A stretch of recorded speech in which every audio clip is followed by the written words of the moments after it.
There was a time, not many, but a few, when Jon Snow was glad he was a bastard. As he filled his wine cup once more from a passing flagon, it struck him that this might be one of them. He settled back in his place on the bench among the youngster squires and drank. The sweet, fruity taste of summer wine filled his mouth and brought a smile to his lips. A great hall of Winterfell was haze, with smoke and heavy with the smell of roasted meat and fresh-baked bread. Its grey stone walls were draped with banners, gold, white, crimson, the dire wolf of Stark, Parthenon's crowned stag, the lions of Lannister.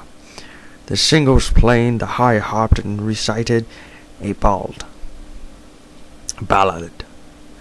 But down at the end of the hall his voice could scarcely hear above the roar of the fire, the clangor of pewter plates and cups, and the low mutters of a hundred drunken conversations.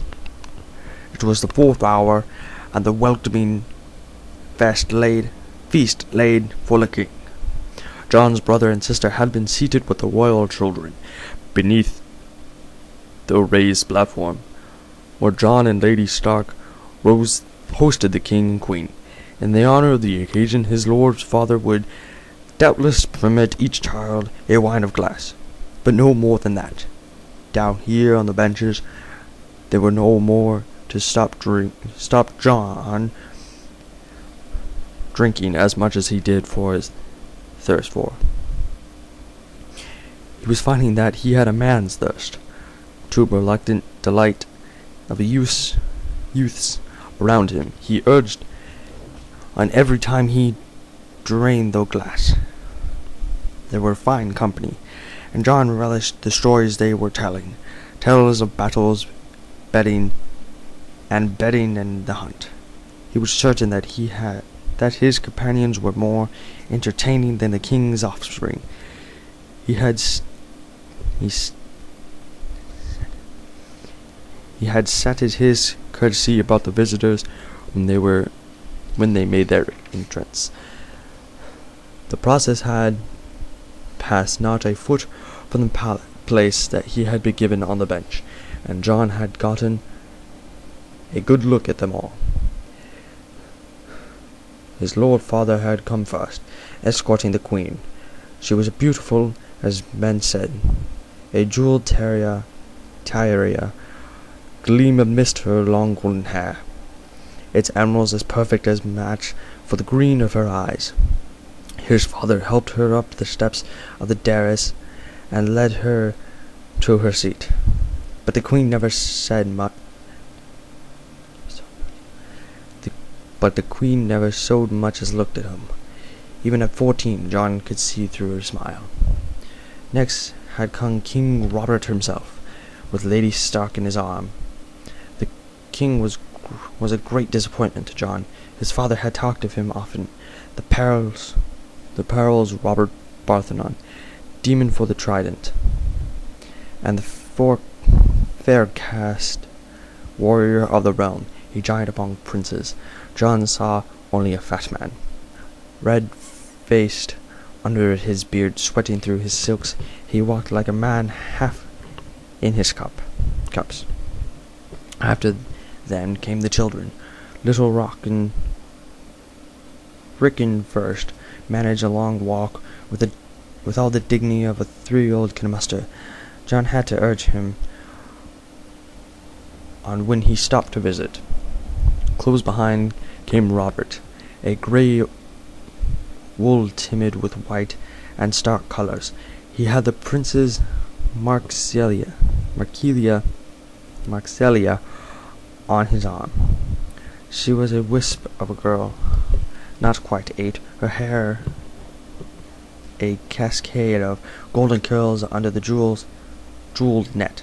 Jon noticed the shy look she gave Robb as they passed between the tables, and the timid way she smiled at him. He decided she was insipid. Robb didn't didn't even have the sense to realize how stupid she was.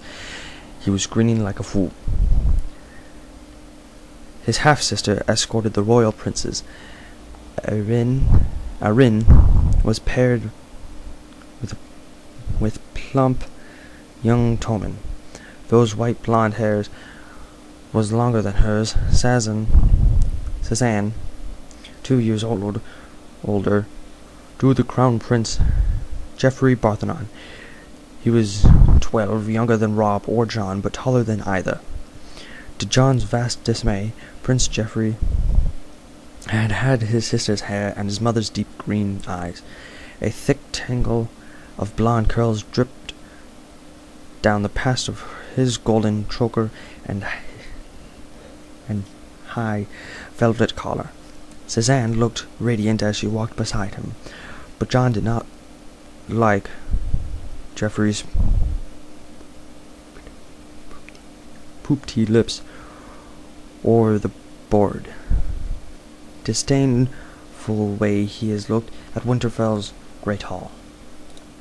He was more interested in the pair that came behind him, the Queen's brother and Lannisters of Castriel Rock, and the Lion and the Imp. There were no mistakes which was which.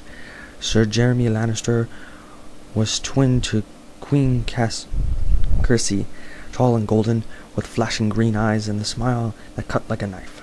He wore crimson silk, high black boots, and a black stained cloak. On the breasts of his tunic, the lion of his house was embroidered in golden thread, roaring its defiance. They called him the Lion of Lannister, and to his face and whispered Kingslayer behind his back. Jon found it hard to look away from him. This is what a king should look like, he thought to himself as the man passed. Then he saw the other one, waddling along, half hidden by his brother's side. Tyrone Lannister, the youngest of Lord Twain's brood, and by far the ugliest. All that the gods have given to Castriel and Jaime, they had denied Tyrone. He was a dwarf. Half his brother's height struggled to keep the pace with his stunted legs. His head was too large for his body, with a brute squashed in his face beneath the swollen shelf of brow. One grey-eyed, one black one peered out from under the length, fallen hair so blond that it seemed white. Jon watched him with fascination. The last one of the High Lords to enter were his uncle, Benjen Stark of the Night Watch, and his father's ward, young Theon Greyjoy. Benjen gave a warm smile to Jon. Benjen gave Jon a warm smile as he went by. Theon ignored him utterly, but there were nothing new in that. After all had been seated, toasts were made and thanks were given to return, and that the feasts began. Jon had started drinking then, and he had not stopped. Something rubbed beneath his leg beneath the table. Jon saw red eyes staring up at him. "Hungry again?" Jon asked. There was still half of a honed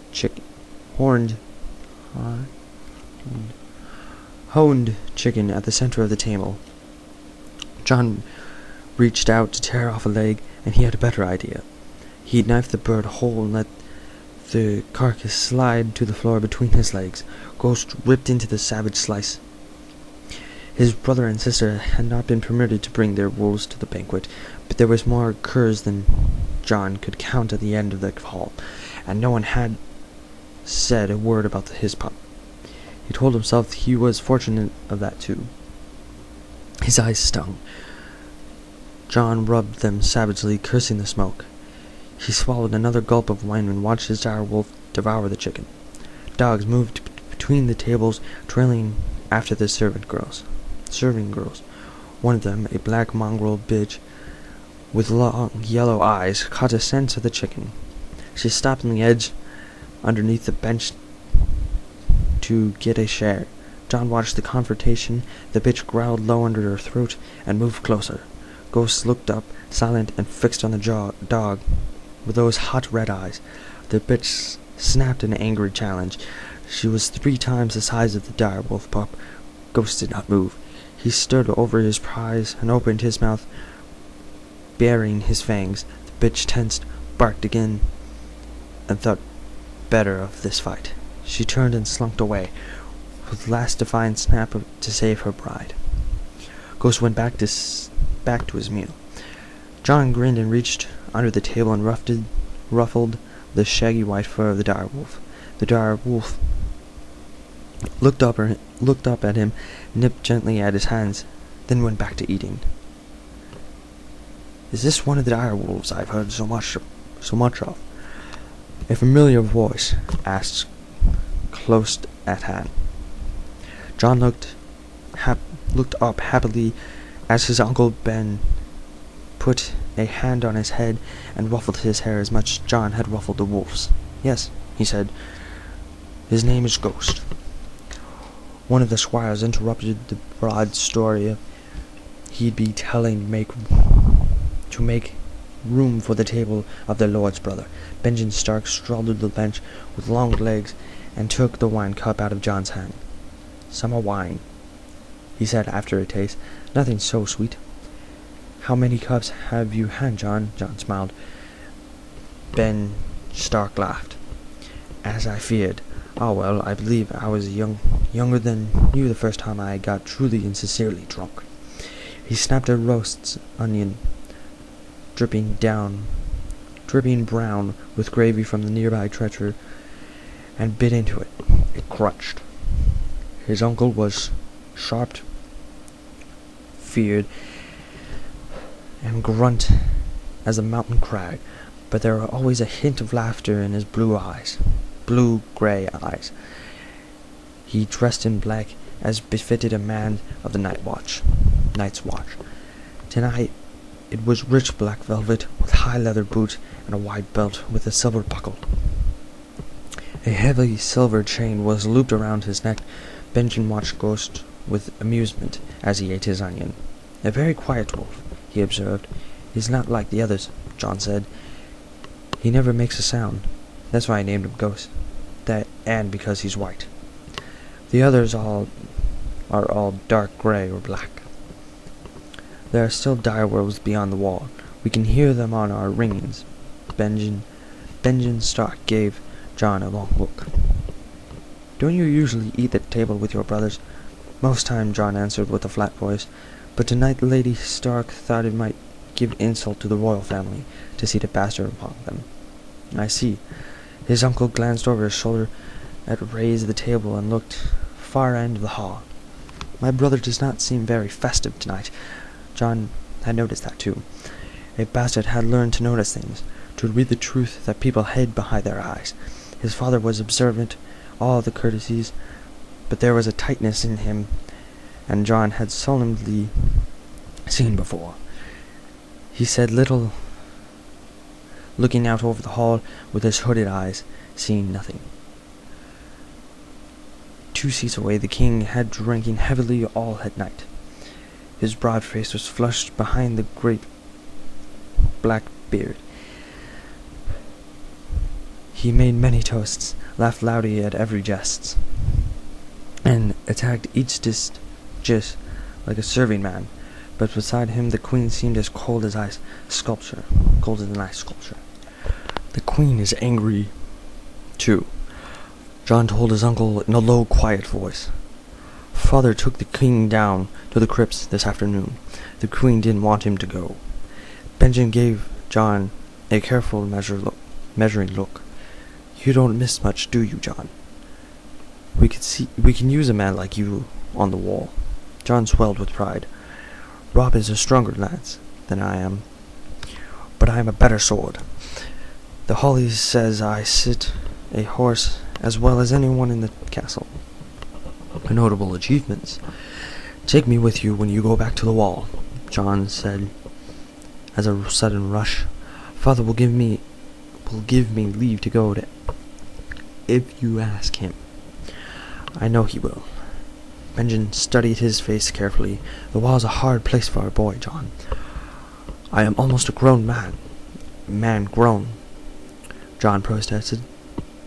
I will turn 15 on my next name day, and the Magister Lewin says bastards grow up faster than other children. That's true enough, Benjamin said with a downward twist of his mouth. He took John's cup from the table, filled it fresh from a nearby pitcher, and drank it down on a long swallow.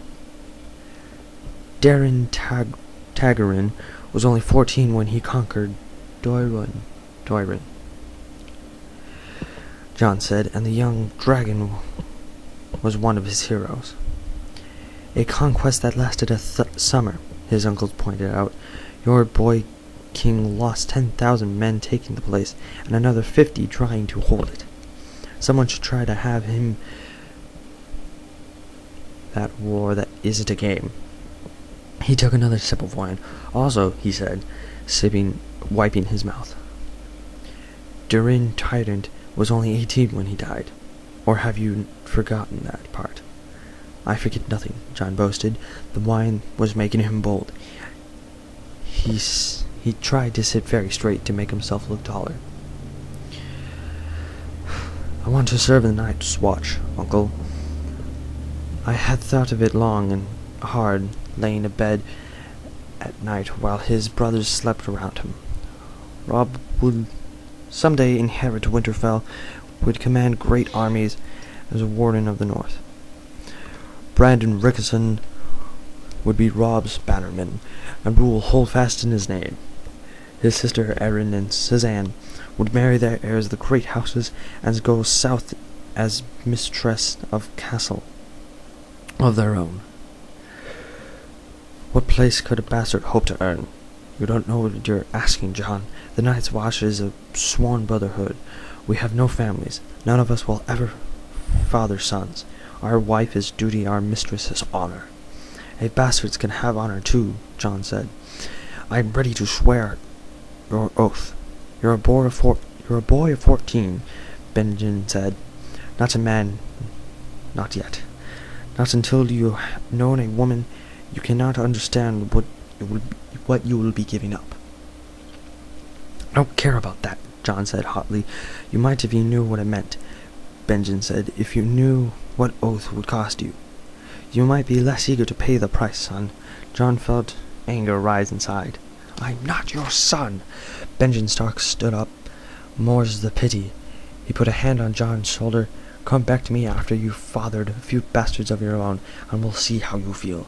John trembled. I will never father a bastard, he said carefully. Never! He spat it out like vomit. Suddenly he realized that the table had fallen silent, and they were all looking at him. He felt the tears began to well behind his eyes. He pushed himself to his feet. I must be excused, he said with the last of his dignity. He whirled and bolted before they could see him cry. He must have drank more wine than he realized. His feet got tangled underneath him, and he tried to leave, as he lurched sideways into the servant girl, and sent a flagon out of spiced wine crashing to the floor. Laughter boomed all around him, and John felt hot tears on his cheeks. Someone tried to steady him. He wrenched full from the grasp and ran, half blind, from the door. Ghost followed close at his heels, out into the night. The yard was quiet and empty. A low sentry stood high in the battlements of the inner wall, his cloak pulled tight around him against the cold.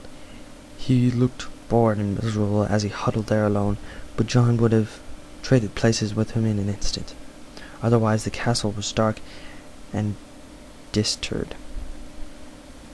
John had seen the abandoned holdfast once, a dreary place where nothing moved but the wind, and the stones kept silent about whatever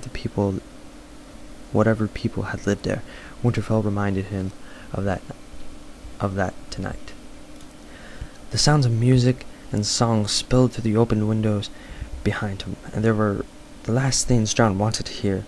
He wiped away the tears on the sleeves of his shirt, furious that he had let them fall, and turned to go. Boy, a voice called out to him. John turned.